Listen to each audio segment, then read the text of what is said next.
Assalamualaikum warahmatullahi wabarakatuh. Selamat datang, teman-teman yang berani. Sebelum kita memulai kisah ini, ada baiknya kalian mengingat pesan orang bijak.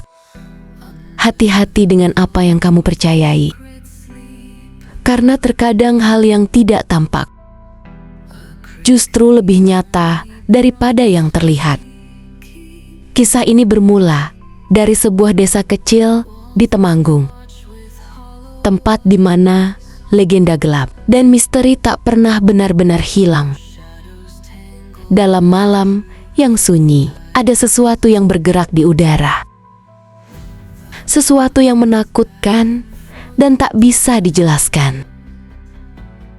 Suara berdesir dari jauh, bayangan yang melintas tanpa arah, dan sebuah keranda yang terbang. Mari kita mulai, dan semoga kalian cukup kuat untuk menghadapinya. Di sebuah desa kecil di lereng Gunung Sumbing, masyarakat hidup dalam ketenangan yang hanya dipecahkan oleh suara jangkrik di malam hari. Namun, di balik kedamaian itu, ada kisah lama yang diwariskan turun-temurun, kisah tentang Lampor, makhluk mistis yang datang bersama keranda terbang untuk menculik orang-orang tanpa jejak.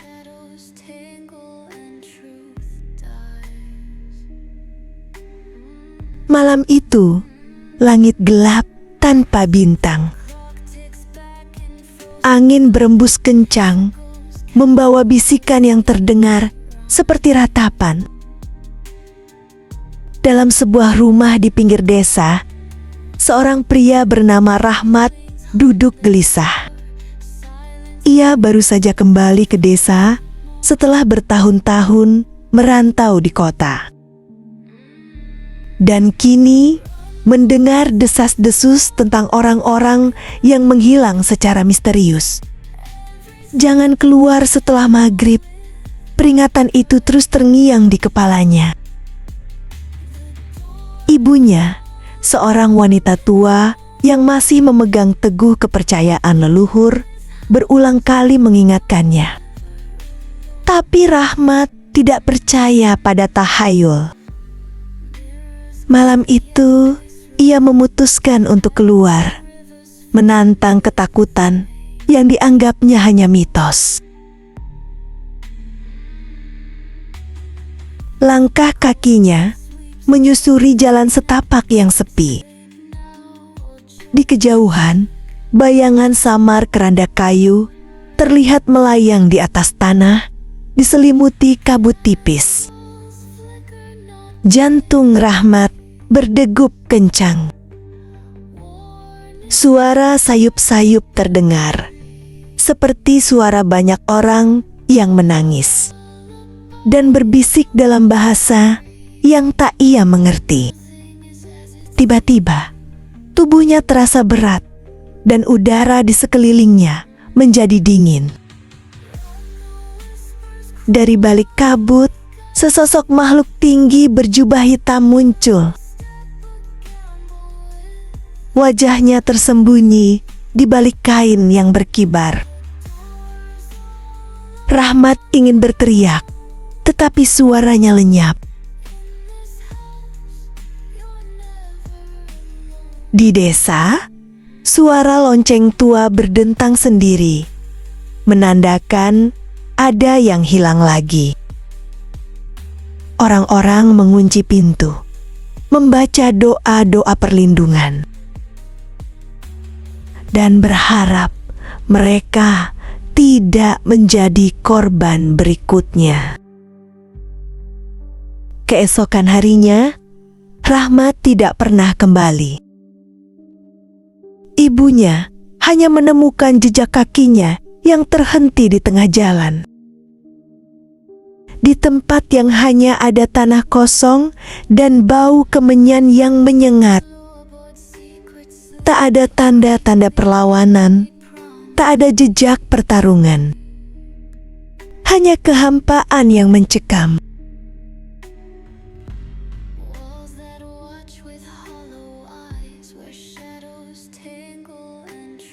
Sejak malam itu, keranda terbang kembali menjadi momok bagi desa.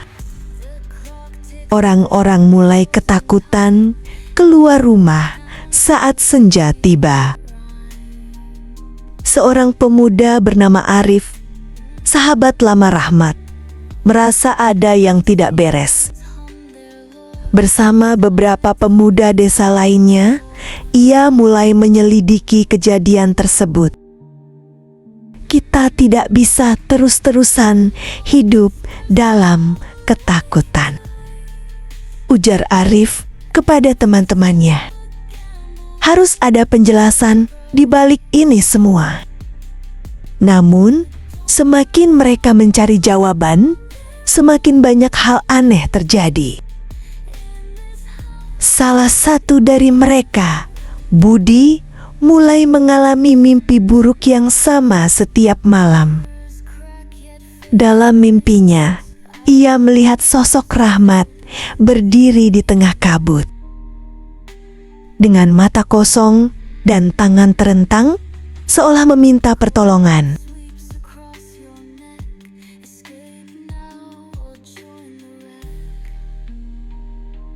Di tengah ketakutan yang semakin menjadi, seorang dukun tua bernama Ki Sastro muncul. Ia adalah orang yang dikenal memiliki pengetahuan tentang dunia gaib. Ki Sastro memperingatkan bahwa Lampor bukan sekadar mitos. Ia adalah kutukan yang telah ada sejak zaman leluhur. Dan setiap kali muncul akan ada nyawa yang harus diambil.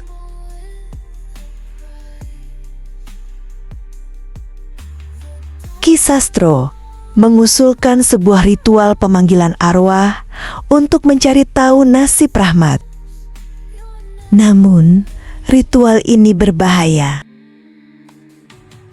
Jika kita tidak hati-hati, kita bisa menarik sesuatu yang lebih buruk ke dunia ini, ujar Ki Sastro.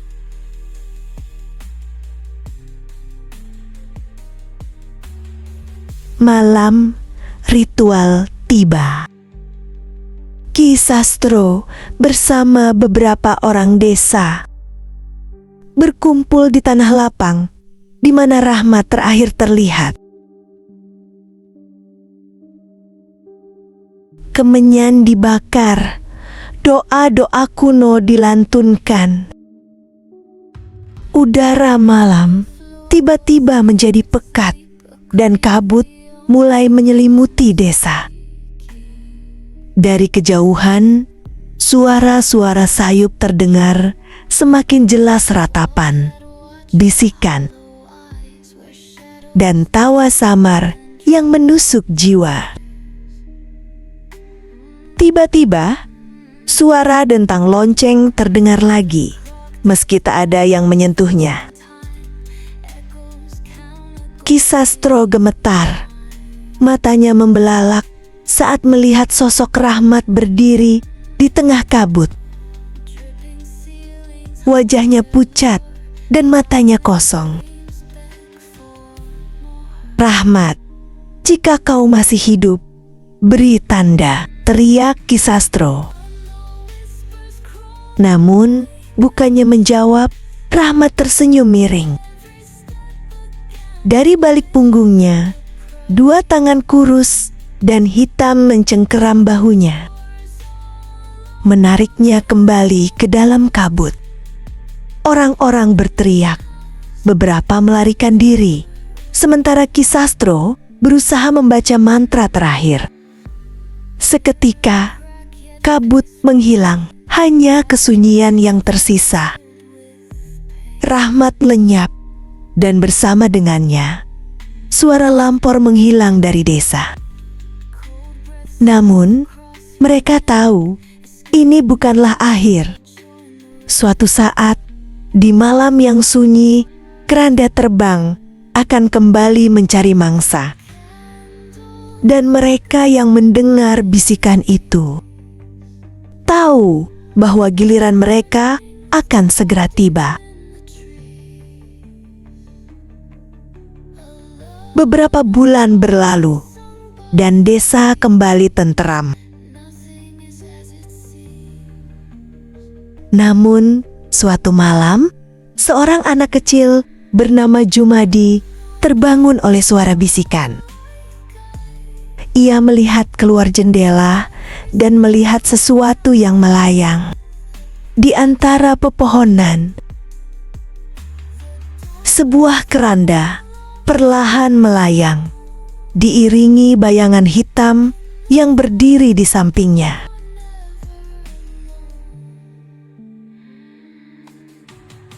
Kisah Lampor belum berakhir. Ia hanya menunggu hingga waktunya tiba untuk mengambil nyawa berikutnya.